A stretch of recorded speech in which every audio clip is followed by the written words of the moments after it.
His Excellency, the Vice President, Shri Jagdeep Dhankhad ji. We are honored that he has agreed to deliver the closing address to cap off a day and a half of invigorating sessions that depict the mood of a rising India. We chose Real Heroes as the theme of this event because of a very particular reason. India, a young and ambitious nation, is on the move, and the world is watching us closely. This quickening of our pulse is made possible not by a few, but by the many. In far-flung corners of our country, men and women with large hearts and clear consciences are putting society above themselves. They are the real heroes who make life a little better for those around them and inspire communities to become a little better. Dhankhad ji's life and career are similar to the stories of real heroes we have had the privilege of honoring over today and yesterday.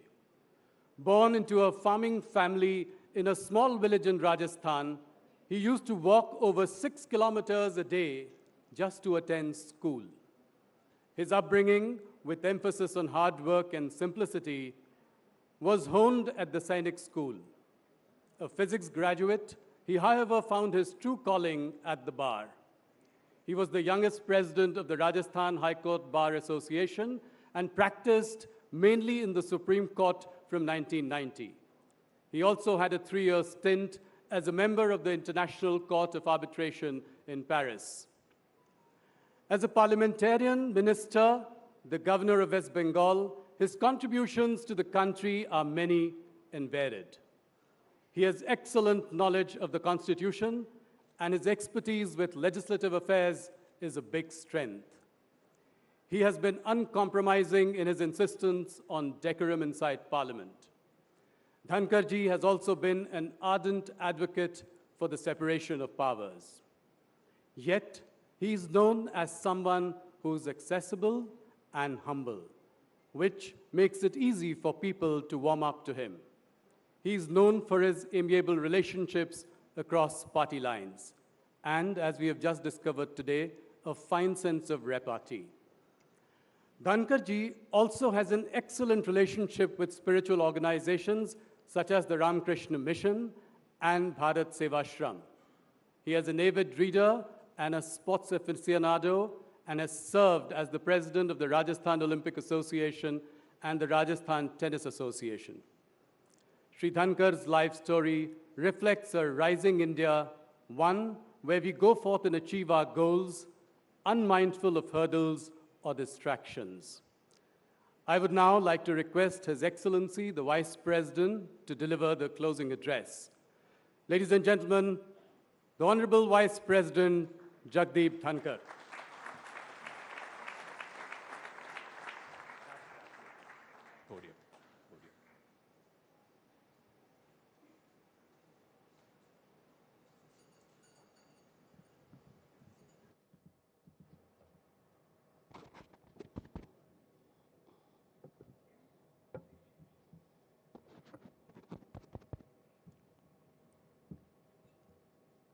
Always a difficult situation when you have in the audience people who know you.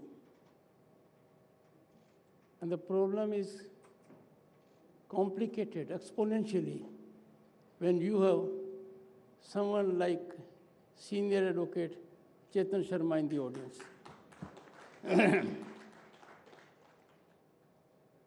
This doesn't end here. The august presence of Sri Harivansh ji, Deputy Chairman of Rajya Sabha. And that's always worrisome for me. A journalist is always a journalist. In 1989, when I got elected to Parliament and became a Union Minister, my room in Parliament was next to the press room. Till 2019, I carried an impression, oh, you can't have better friends than in journalism. The myth was demolished when I became governor, state of West Bengal.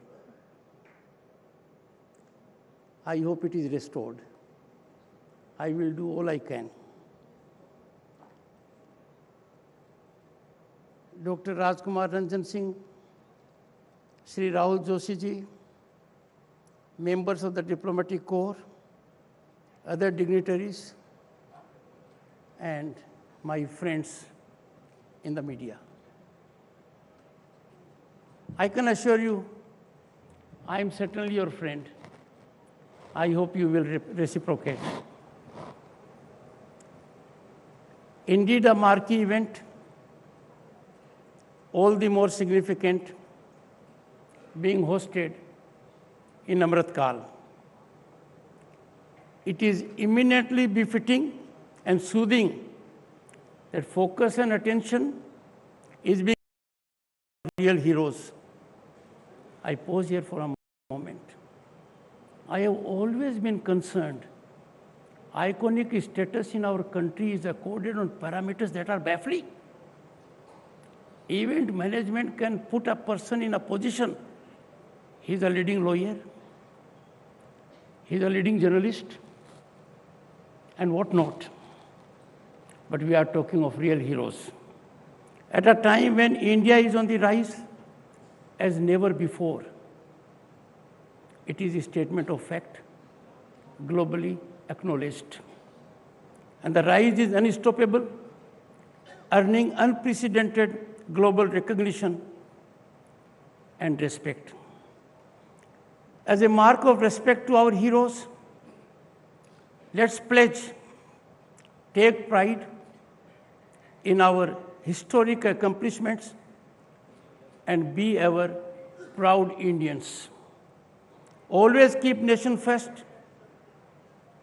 No interest, business or otherwise, can be more than national interest, above national interest. And this, when I say is not optional, I reflect the viewpoint of more than 1 billion people. The theme of the coffee table book, unveiled a while ago, to be unveiled, Voice of India, Modi and his transformative Mann Ki Baat, is very apt. And I compliment the Rahul for being very daring in choosing it. Mann Ki Baat, in a sense, has impactfully captured imagination of the people. And mind you, there can hardly be any difference of opinion. This is one program that is watched with keen interest and that impacts the lives of people as never before in the history of this country. And this is for honest discourse and seamless connect with the people.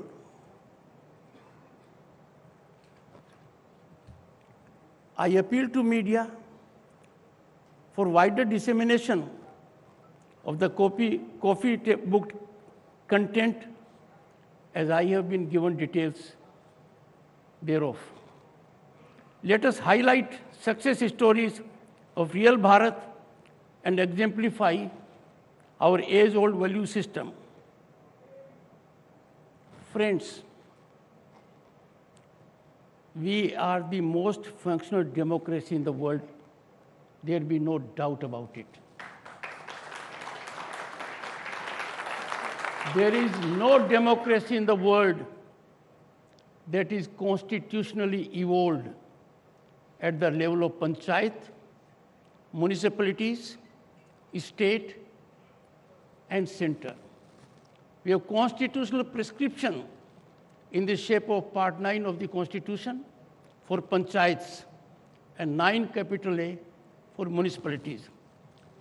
No world government can claim to have such a vibrant, functional democracy reflecting diversity and unity simultaneously. Our constitutional institutions are spinally strong and independent. We are proud of our judicial system. Where on the planet you'll get a Supreme Court which can act with lightning speed and grant relief when someone is accused of defamation? Where on earth? Where will you get a Supreme Court that will sit over time? We have finest judges, and the Chief Justice has unimpeachable credentials with global image. None in the world has legitimacy or credentials to lesson us on this aspect. Of late, some are engaged into it. I wouldn't say more, because in our country we have effective government, and we have seen in last few months how effectively our External Affairs Minister has reflected on those issues in public domain, in the country and outside. But those so engaged need to look within and revisit their thoughts. But what is painful, worrisome, and concerning, that some amongst us are engaged in thoughtless orchestration of sinister campaign to taint and tarnish our democratic institutions. We find sinister forces within and without, functional with pernicious agenda to sully and downsize our growth trajectory, our democratic institutions, and run down our success. You will not find a parallel in the world where people holding positions of power would go to other country, other geographical locales to run down their own country. We all need to reflect on this.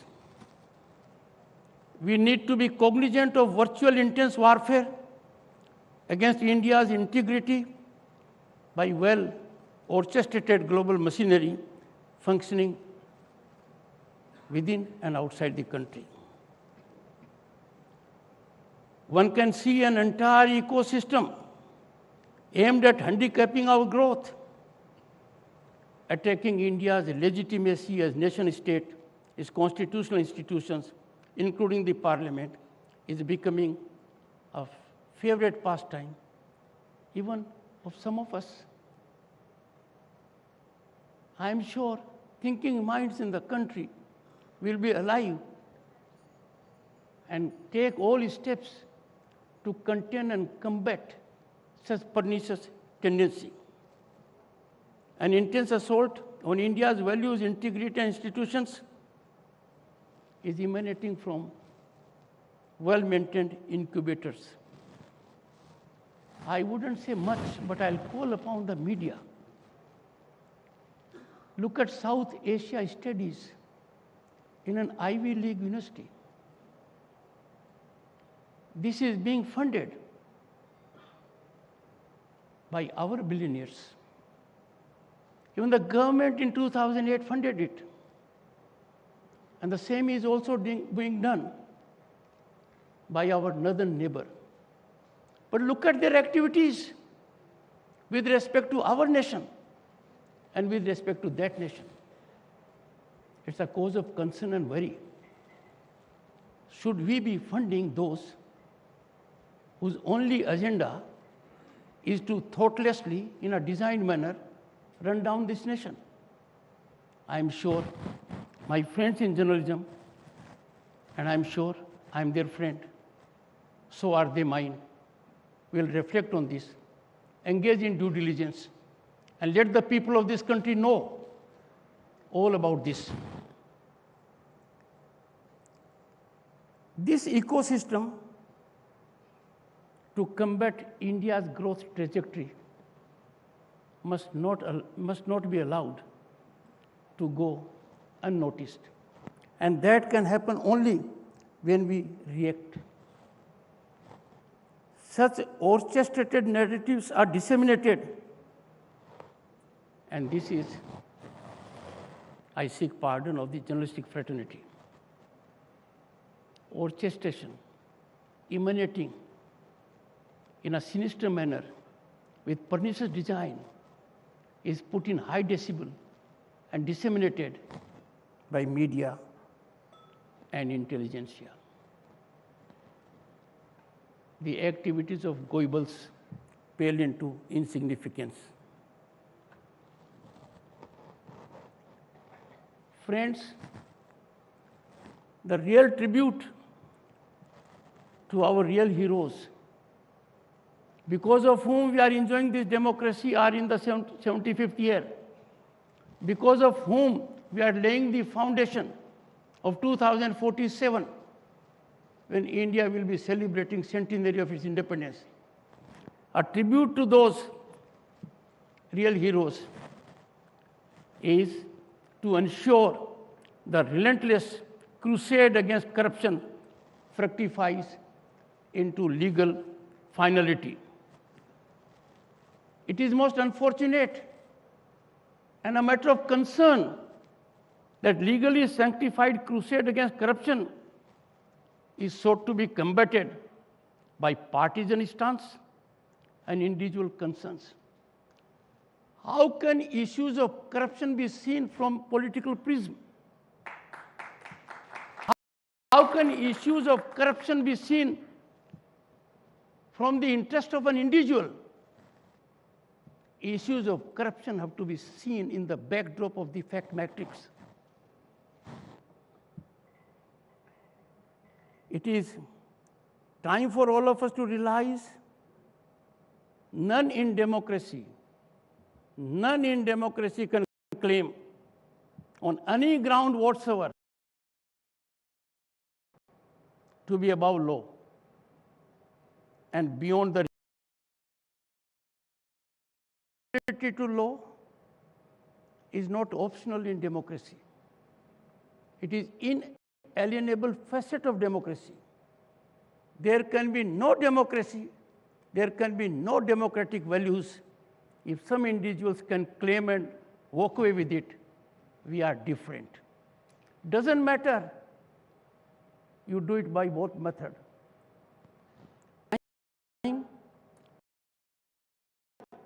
To this level playing field reality. And always remember, I am referring to a quote, often quoted, quote, "Be you ever so high, the law is always above you," unquote. I don't know why some people can garner support, ignoring this such vital a sense of democracy and such kind of a legal situation. Issues including arising out of judicial verdicts have to be systemically addressed. There is a mechanism to address all issues under the Constitution. There is a hierarchical mechanism. If there is a verdict of the court, one way or the other, it is not optional for the government or the concerned person to obey it or not to obey it. There is only one option: obey it or take recourse to lawful remedy. I was reading a book and I'm in the process of it. I'll give a quote from it. Quote, one doesn't fight a patient's ailment by holding placards and sounding slogans against the germs, unquote. The issue will have to be diagnosed, debated, and problem resolved. Friends, in recent years, there has been due and commendable recognition to our unsung heroes obscured in our history. I wouldn't take to details, you all know it. This never happened. Look at the canopy at India Gate, and we have majestic Subhash Chandra Bose giving us all the inspiration. Or for that matter, Birsa Munda, a Bhagwan, how we have commemorated him by having that day. Friends, in recent years, the tangible transformation of governance system has led to emergence of transparent and accountable ecosystem. I'll give two illustrations. Power corridors, for long infested with people engaging in lies and whatnot, have now been sanitized. So sanitized that people don't talk about it now. What used to be a very lucrative industry, it has vanished. And another sea change that has come to be effected in bureaucracy. Bureaucratic positioning, there is eclipse of plum posts. A big change. There was a time when there used to be lobby and industry used to be working overnight in overdrive to ensure who would hold a particular position for a secretary of a particular department. No longer, because work is worship. You don't wield power in authority. You serve in power. And that is why less government, more governance. It is tribute to our heroes that wholesome transformation is taking place owing to series of governmental initiatives and policies enabling citizens to fully exploit their potential and talent. You all know it. We had the occasion to see in this country long queues even to pay your bill.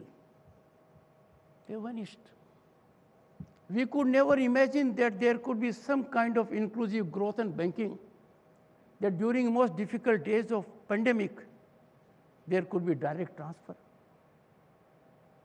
We could never imagine that 11 crore farmers will get more than 2,20,000 crores directly in their accounts. In the process, another lucrative industry has died. Middleman. It has vanished. New vistas of opportunities are now available.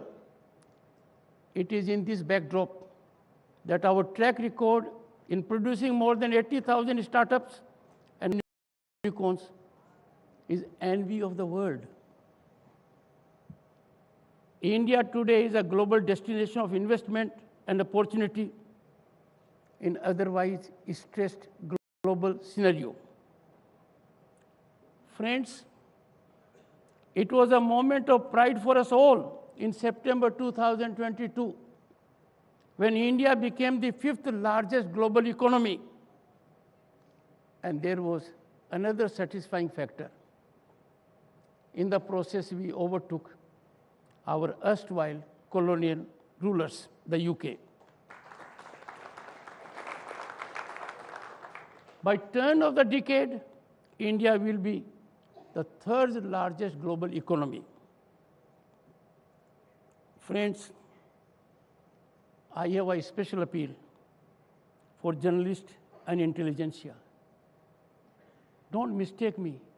I take journalists to be part of intelligentsia, but only to make my point a little more emphatically, I have put them in 2 categories. So intelligentsia, that includes journalists and others. My appeal to them is, please generate a climate so that our parliamentarians in temples of democracy exemplify high standards worth emulating by people at large. Why I say so? Our Constituent Assembly that functioned for 3 years and had several sessions. It comprised of illustrious people who believed in nationalism and freedom. They gave us a constitution to us facing contentious issues, divisive issues, and they navigated it without disruption, without disturbance, engaging in debate, dialogue, discussion, and deliberation. There was no occasion for them to come to the well, show placards, or throw papers. And I know for sure, more than 1 billion people do not relish it. They are concerned at it. Media has a big role to play. And I'm sure my friends will heed my advice, because we have come to a stage now where disorder has become the normal order in Parliament. And nothing can be more worrisome than this. It will be real tribute to our heroes that all of us taken together do all we can to nurture and blossom our democracy gifted to us by the sacrifice of real heroes. This can be best achieved and democratic values and public interest optimally served when legislature, the judiciary, and the executive discharge their respective obligations, scrupulously confining to their respective domain and acting in harmony, togetherness, and tandem. Friends, in a dynamic governance and democracy which we are, there will never be a situation where there will be no issues between the institutions. The issues are natural, they are bound to be there. These issues are required to be resolved, taking recourse to deliberative mechanism in a structured manner. And I'm sure if we evolve a structured interactive mechanism, then resolution of issues will be seamless. We need to do it. I wonder sometimes that an expression of a viewpoint, a sublime legal preposition, is dubbed by media with those headlines. That should not take place. I appeal to you. Personally, for me, I can assure you, and there is one in the audience who will bear it out, I'm a foot soldier of judiciary. I've been a senior advocate for over 3 decades. Have held positions as president of the association and in the Bar Council. How can I, even for a moment, ever contemplate that by action or word I will do something which will damage the institution? We signal authorities that this is required to be done in this manner. I would use this platform. Let those at the helm of constitutional institutions not communicate in public domain. Friends, I share with millions of countrymen deep sense of appreciation for real heroes. It's because of them that we are here. It is because of their sacrifice that India today is on the rise.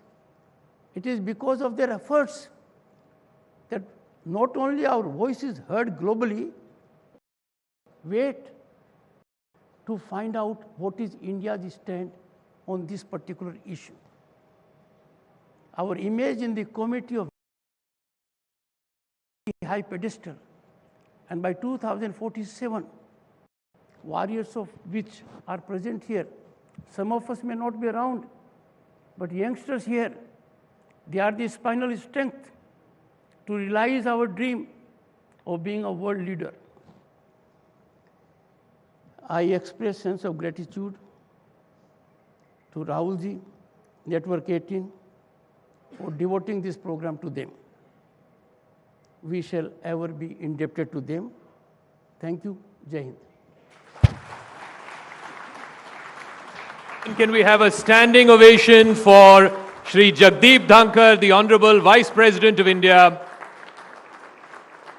I request him to take his seat on the stage as we have now come to our grand finale for Rising India Real Heroes. Ladies and gentlemen, we have something very, very special coming up next. The Honorable Prime Minister Narendra Modi is inarguably one of the finest communicators of modern times, and Mann Ki Baat is his masterpiece of elocution. Every month since Vijay Dashmi Day in 2014, Prime Minister Modi, through this singular radio broadcast, has acquainted India with the very best of itself. Man Ki Baat is the message of our times, and Modi is its messenger-in-chief. So it gives us immense pleasure in capturing a galaxy of inspirational journeys through a special coffee table book. This compact coffee table book, aptly titled The Voices of India, is our humble tribute to Man Ki Baat and all those extraordinary Indians who have featured in it.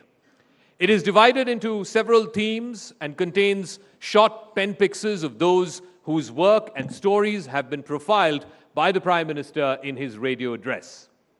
We request the Honorable Vice President, Shri Jagdeep Dhankhad ji, to unveil the book. May I also request Network 18 Managing Director and Editor-in-Chief, Shri Rahul Joshi, to join us on the stage for this very, very special moment.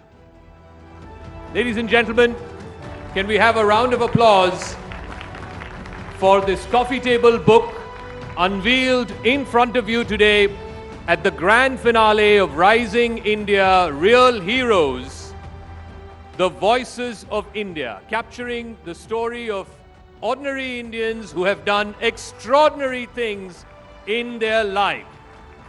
And through them, as the Vice President said, through these real heroes, we are able to live our lives. Ladies and gentlemen, can we have a round of applause for The Voices of India, a tribute to the special mentions in the Man Ki Baat radio address of the Honorable Prime Minister every month. And in fact, Man Ki Baat will be reaching its 100th episode next month. So there you have it.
Our lives a bit more enriching. I request all 20 awardees to kindly come up on stage for a photo opportunity with the Honorable Vice President.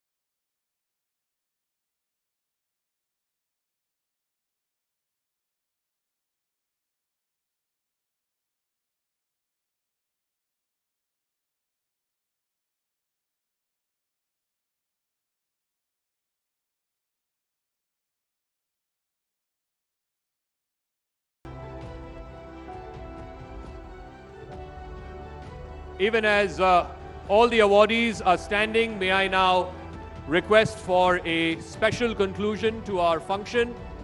It is